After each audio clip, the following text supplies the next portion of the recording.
questions. Thank you for your endurance today. Thank you. Let's turn to a different topic, one that's been addressed some in this hearing, but one that I know is a particular passion of yours and one on which you built a remarkable record, and that's immigration. And I want to focus in particular on the problem of criminal aliens in the United States and this administration's non-enforcement of the laws. And take a moment just to review some of the numbers, which you know very well, but I think it's helpful to review for those watching this hearings. We have had an administration that consistently refuses to enforce our immigration laws. So in October 2015, ICE admitted that there were 929,684 aliens present in the United States who had been ordered to leave the country, but who hadn't done so. And of those over 929,000 aliens with removal orders, 179,027 had criminal convictions. In addition to the 179,027 criminal aliens with final orders of removal, there were at least 194,791 known criminal aliens who were at the time in removal proceedings. And we also know that 121 criminal aliens released by ICE between fiscal year 2010 and 2014 went on to commit homicides. And between fiscal year 2009 and fiscal year 2015, ICE released 6,151 aliens with sexual offense convictions from its custody. My question for you, Senator Sessions, is can you commit to this committee and to the American people that as Attorney General you will enforce the laws, including the federal immigration laws, and you will not be releasing criminal illegal aliens into the public, especially those with violent convictions such as homicide or sexual assault convictions? Senator Cruz, you and I have talked about this, and you know that I believe we have failed in dealing with criminal aliens. President Obama set that as a priority, but I don't think they've been as effective as needed. I believe that should be increased and stepped up, the priority of that. The actual policies, as you know, are Homeland Security policies. The Secretary of Homeland Security will determine those policies. There are ways in which the Department of Justice can fulfill a role in it, but the overall policies and priorities would be set by Homeland Security. I just believe that as we go forward and we reduce the flow of illegal immigrants into America, then there are few people illegally per investigative officer, and you get a better handle. You're in a virtuous cycle instead of this dangerous cycle that we're in today where things tend to get worse.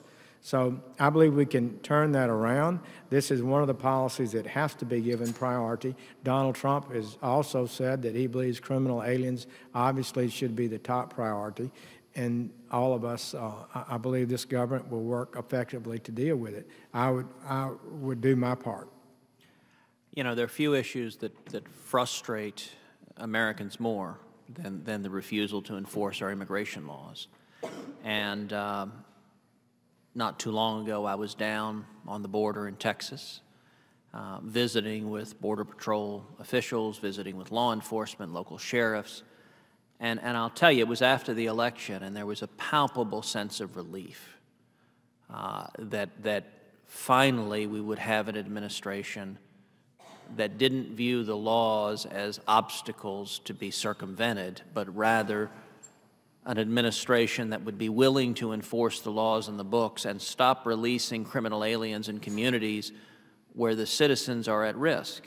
You know, one of the most tragic instances that we're all familiar with is Kate Steinle, beautiful young woman in California who lost her life, who was murdered by a criminal illegal alien who had 7 prior felonies. And yet, over and over and over again, the system failed. And young Kate Steinle lost her life in her father's arms, saying, "Daddy, please save me." You and I are both the fathers of daughters, and I cannot think of a more horrific experience than having to hold your daughter at that moment of agony. Can you share, this has been an issue you've been leading for so long, can you share your perspective as to the responsibility of the federal government to keep the American people safe and not to subject the American people to murderers and other repeat felons who are here illegally, not to release them to the public? Senator Cruz, you touch on the right issue here.